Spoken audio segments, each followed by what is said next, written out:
Hello everyone, எல்லோரும் எப்படி இருக்கீங்க? இன்றைக்கி நம்ம சேனலில் ஒரு சூப்பரான சட்னி ரெசிபி பார்த்துடலாம். அதுக்கு தேவையான பொருள் என்னென்னு பார்க்கலாம். 2 மீடியம் சைஸ் பீட்ரூட்டை நான் இந்த மாதிரி கட் பண்ணி வச்சுருக்கேன். அப்புறம் ஆனியன், ஒரு மீடியம் சைஸ் ஆனியனை இப்படி கட் பண்ணி வச்சுருக்கேன். அப்புறம் காஞ்ச மிளகா ஒரு 5. என்கிட்ட இருக்க காஞ்ச மிளகா காரம் கொஞ்சம் மீடியமாக தான் இருக்கும். ஸோ நான் 5 எடுத்துருக்கேன். உங்கள்கிட்ட காரம் அதிகமான மிளகா இருந்தால் கம்மியாக பண்ணிக்கோங்க, இல்லை அதிகம் பண்ணிக்கோங்க. உங்கள் காரத்துக்கு ஏற்ற மாதிரி போட்டுக்கோங்க. அப்புறம் 3 பச்சை மிளகா, ஒரு 5-6 பல் பூண்டு, கொஞ்சமாக கடலைப்பருப்பு அண்ட் கொஞ்சம் உளுத்தப்பருப்பு. இப்போ சட்னி செய்ய ஸ்டார்ட் பண்ணிடலாம்.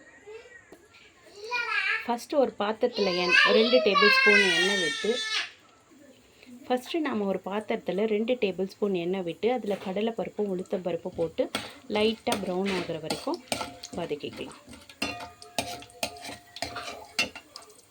இப்போ பருப்பு நல்லா ப்ரௌனாக வதங்கிடுச்சு. அதில் நான் கட் பண்ணி வச்சுருக்க ஆனியன் போடுறேன்.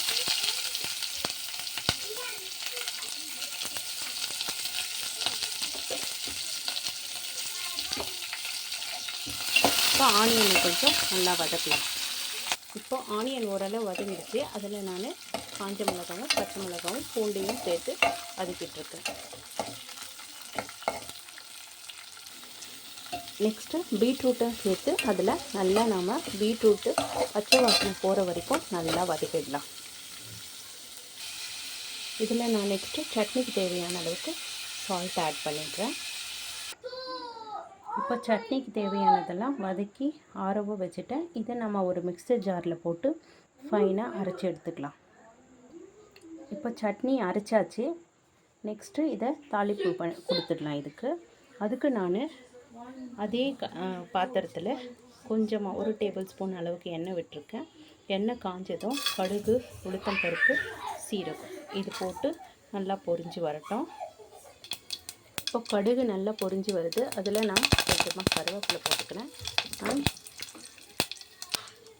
ஒரு பிஞ்ச் அளவுக்கு பெருங்காயத்தூள்.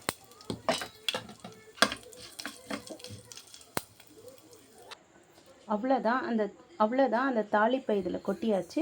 இப்போ நம்ம சட்னி சூப்பராக ரெடி ஆயாச்சு. இதை நீங்கள் இந்த சட்னியை இட்லி, தோசை, சப்பாத்தி, ரைஸ் கூட வச்சுட்டு சாப்பிடலாம். ரொம்ப சூப்பராகவே இருக்கும். Thank you everyone. இன்னொரு வீடியோவில் நம்ம பார்க்கலாம். பாய்.